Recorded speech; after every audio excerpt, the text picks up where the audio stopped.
Today we're going to talk about setting up your left arm and left hand to put your fingers down on the strings and make more notes.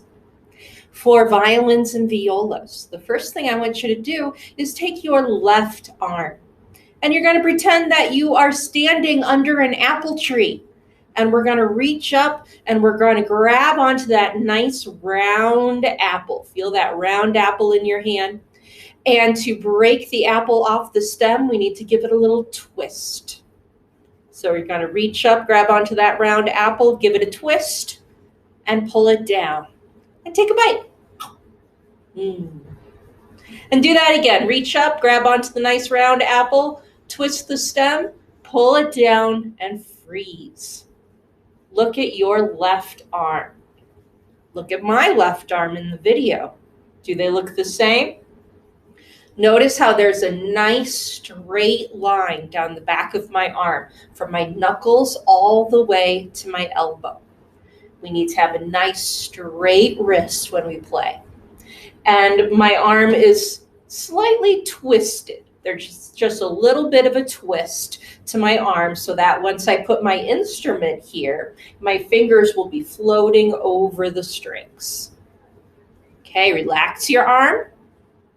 And once more, we're going to reach up, grab onto that round apple, twist your wrist, pull down, and there's your good left arm shape for violin and viola.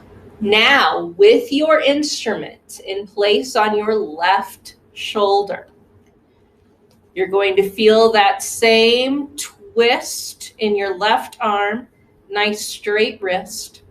And now I'm going to make sure that the tip of my thumb and the bottom, the base knuckle of my pointer finger are right across from each other. And I'm going to put them all the way at the end of the neck so that the top of the fingerboard goes right between my thumb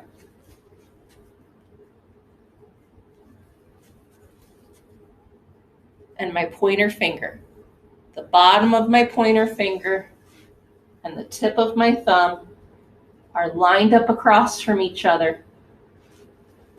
And down here you can see that there's a nice little space. There's a little mouse hole there underneath the neck in between my thumb and finger. Check that your wrist is still straight. And your elbow should be hanging down directly underneath your instrument. Now, each of your fingers is going to bend into a square shape. You're going to bend your finger into a square, bending each of your knuckles. And the tip of your finger is pressing down the string right on top of the colored tapes. If you got your instrument from me or if you brought it to one of the tape and tune sessions, then you should have a green tape, blue tape, red tape, and yellow tape.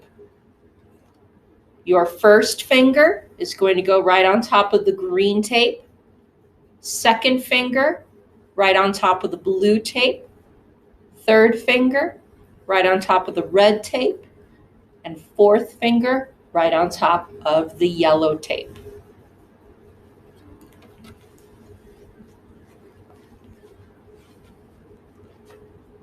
From the back, your fingers should look like this.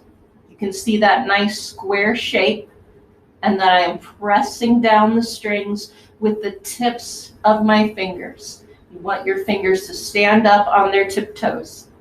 Think of ballet dancers. Ballet dancers stand on the tips of their toes and they can twirl and spin and jump very quickly.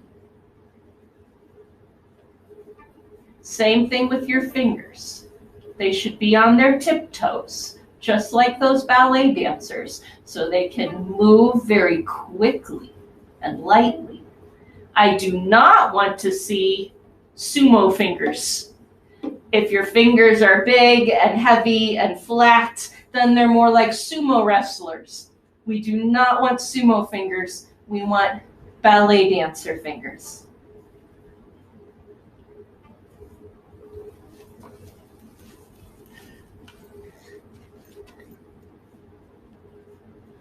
From the front, you should be able to see your nice straight wrist, elbow hanging under the instrument.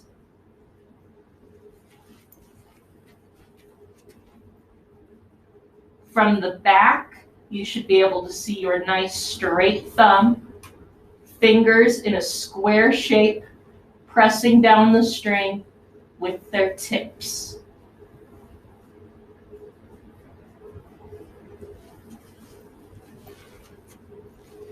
Your assignment is to take 2 pictures, one showing that front view and one showing the back view of your left arm and hand.